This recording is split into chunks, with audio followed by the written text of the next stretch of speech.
పూసలు అసలు మాటలు లేవండి.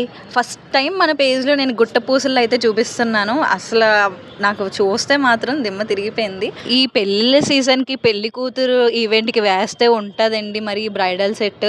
ఎలాంటి శారీ కన్నా పర్ఫెక్ట్ మ్యాచ్ అని చెప్తాను. ఇక్కడ వచ్చేసి మనకి గుట్ట పూసలు కంప్లీట్గా ముత్యాలతో అయితే వస్తుందండి. ఇక్కడ ఇది వితౌట్ గాడ్ మోటి అయితే ఉంటుంది. But 2 pair of ear rings అయితే వస్తాయి. మంచి ప్రీమియం క్వాలిటీలో మామిడి పిందుల డిజైన్తో, అది కూడా వితౌట్ గాడ్ మోటి. అండ్ కంప్లీట్ పెళ్లి కూతురులకు అయితే చాలా బాగా సెట్ అయ్యి ఒక మంచి బ్రైడల్ జ్యువెలరీ. ట్రెడిషనల్ లుక్ ఇచ్చి పాడేస్తుందండి నిజంగా ఈ సెట్ అయితే మనం వేర్ చేస్తే. ఇయర్ రింగ్స్ కూడా చూస్తున్నారు కదా, మీకు ఎంత దగ్గర నుంచి వీలైతే అంత దగ్గర నుంచి చూపిస్తున్నాను. ఆ క్వాలిటీ మీకు అర్థం అవ్వాలని చెప్పేసి. నాకు అర్థమైంది మీరు ఆర్డర్ చేసుకోవాలనుకుంటున్నారు కదా. సో వెంటనే స్క్రీన్ షాట్ తీసేసి స్క్రీన్ మీద కనిపిస్తున్న వాట్సాప్ నెంబర్కి స్క్రీన్ షాట్ సెండ్ చేసి ఆర్డర్స్ అనేవి ప్లేస్ చేసుకోండి. మరిన్ని జ్యువెలరీ ఆప్షన్స్ కోసం మన పేజ్ని ఫాలో చేసేయండి. అండ్ వాట్సాప్ కమ్యూనిటీలో కూడా జాయిన్ అయిపోండి. లింక్ అనేది బయోలో ఇచ్చున్నాను. డైలీ అప్డేట్స్ మంచిగా వస్తాయి. ఇంకెందుకు లేటు, జ్యువెలరీ నచ్చితే వెంటనే లైక్ చేయండి. థ్యాంక్స్ ఫర్ వాచింగ్ అండి. Bye bye.